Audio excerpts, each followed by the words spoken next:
का चुनाव नरेंद्र मोदी की अगुवाई में जीते थे कि नहीं जीते थे? किसके कंधों पर जीत हुई थी? जब मोदी जी ने बिहार में 5 चरण में सघन प्रचार किया तो जीत हुई। 19 के लोकसभा चुनाव में किसके कंधों पर 14 लोकसभा की सीटें जीते थे? अपने कंधों पर क्या? तो जीते गए नरेंद्र मोदी जी के नाम पर। और आज आपने बिहार के मैंडेट का अपमान किया है। यह कौन सी बात है? क्या हुआ था 15 के चुनाव में? आप चले गए और फिर आपने क्या किया कि हम भ्रष्टाचार के सवालों का जवाब नहीं आ रहा है तो आपने उस पर छोड़ दिया, हमारे साथ चले आए। उस समय आप भ्रष्टाचार पर अपना नैतिक बल दिखाते हुए आ गए। तो आज क्या भ्रष्टाचार की कहानी खत्म हो गई है? तो आप बार बार क्यों इंसल्ट करते हैं बिहार की जनता के मैंडेट को? यह सवाल है। क्या यह सच्चाई नहीं है कि नरेंद्र मोदी जी 20 के चुनाव में बिहार में सघन प्रचार करते थे? 2 युवराज के बारे में क्या बताया था उन्होंने बिहार में?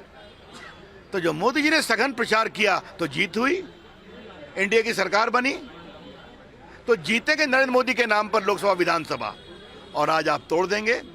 तो ये बहुत ही दुर्भाग्यपूर्ण है। और मुझे एक सवाल और पूछना है, अगर उनको बीजेपी परेशान कर रही थी तो 2 साल रुके क्यों हुए थे भाई? 20 में ही नहीं आप सरकार बनाते, नमस्ते कर देते।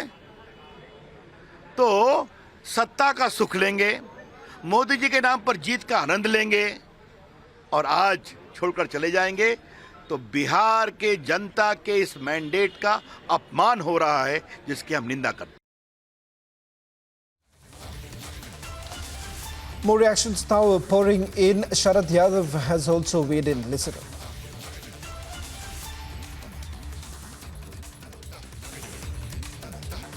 असली गठबंधन की सरकार पहले बनी थी।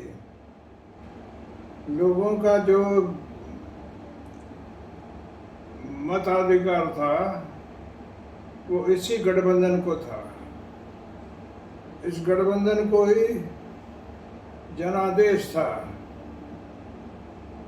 और बीच में वो खंडित हुआ था।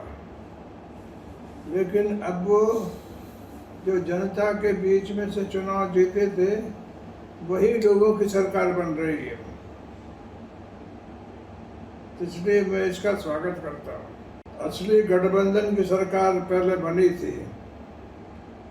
लोगों का जो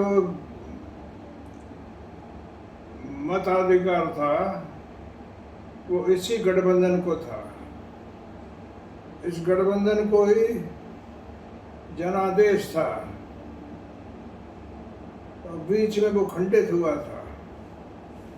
लेकिन अब वो जो जनता के बीच में बिहार की सेवा की, अब एमएलसी के नाते सेवा करता रहूंगा।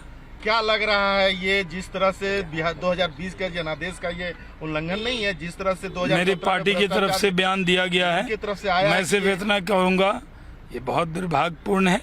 इससे ज्यादा मुझे कुछ नहीं कहना। नीतीश कुमार ने फिर पलटी मार दी है।